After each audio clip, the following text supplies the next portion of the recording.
great players. They have a great organization. And you tell them one thing.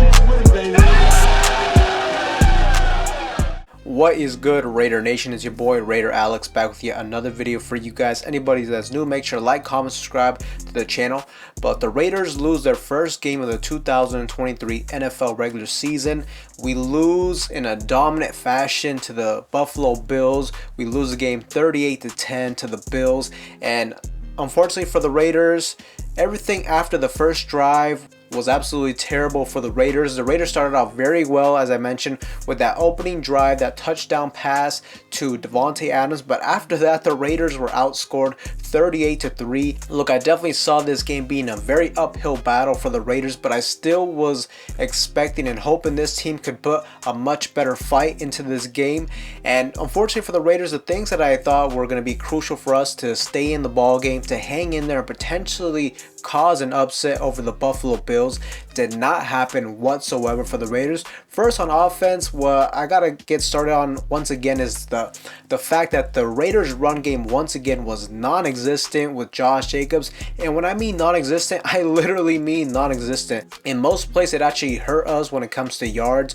We were getting a lot of negative plays on those run downs with Jacobs. Jacobs finished the game with 9 carries, -2 yards, and just in general, the Raiders, I think as a team, were only able to rush for about 30 or 40 yards, and the bulk of that came from that big jet sweep run play from Trey Tucker early in the ball game. And really, one of the biggest takeaways we can take from this game in week 2 is the fact that this defense is still far from being a defense that can be one of the top tier defenses in the National Football League, and let alone top tier. Just, you know, can this team, especially on defense, take a step forward? Ideally, I was hoping for this defense to be middle of the pack, but from what I saw last week against a more limited Broncos offense, and what I saw in this week against Josh Allen, against a high-powered offense in the Buffalo Bills, you know, I thought this week was going to be the Raiders' first real legitimate test on the defensive side of the football, and the Raiders failed them miserably. The defensive line was just unable to get really any pressure, any push against the Buffalo Bills.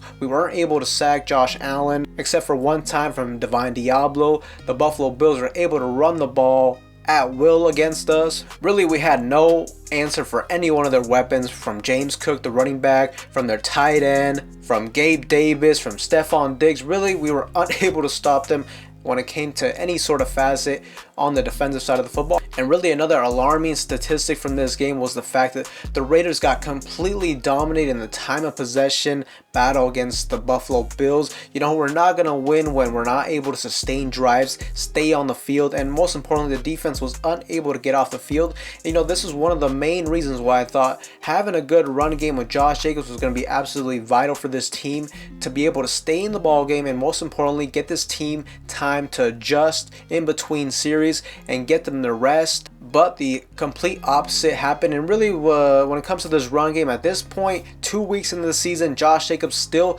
looks nowhere near close to how he looked last season when it comes to the explosiveness and just the speed. The offensive line doesn't look like they're creating the same holes they did last season as well. Really, at this point, the run game is really starting to worry me moving forward. If we can't have a good run game moving forward in this season, especially when that was just a huge strength on our offense last year, then I think there's going to be a lot of games that could potentially go this way with Jimmy Garoppolo. Look, this definitely wasn't a great game from Jimmy Garoppolo, but at the same time, when you don't have any help from your run game, and when the defense isn't able to stop a nosebleed on the opposite side of the football, and just the time of possession being what it was, you know, I'm not shocked what ended up happening with Jimmy Garoppolo and this offense in general. This defense most definitely has a lot of work. We're definitely going to get into the film, see what exactly happened. Really, the only player I can mention on the defensive side of the football that I thought had a pretty good performance was linebacker Robert Spillane. Really, in these last 2 games, it looks like Spillane is definitely one of the better players on this defense.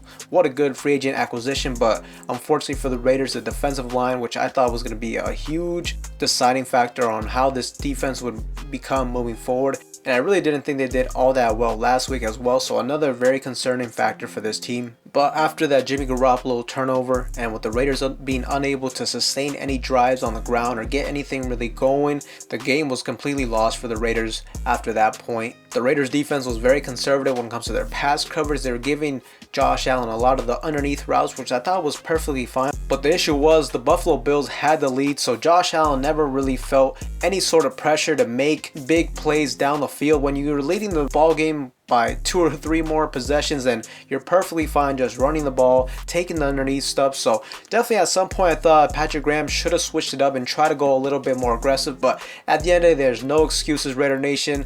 The Bills completely outmatched the Raiders on all facets of the football, and we did not deserve to win this game, plain and simple. Unfortunately for the Raiders too, they don't have the excuse when it comes to that, the East Coast game, because the Raiders did the right move. They stayed in the East Coast to get accustomed to the time factor. So really I gotta put this game mainly on coaching as well, because we just did not look prepared from a strategy standpoint, and that definitely goes to our head coach Josh McDaniels and Patrick Graham as well. But Raider Nation, those are my thoughts and opinions on this game. Let me know what you guys thought in the comment section down below. It was a terrible loss for the Raiders. The Raiders go 1-1, but I will say, look, I'm not ready to just jump the ship. It's still very early on in the season. These are the type of games you would expected the Raiders to lose more times than not. But for me, I did want to see the Raiders maybe have a more competitive game. It is what it is. Let me know down below. That being said, I'll see you guys in the next one.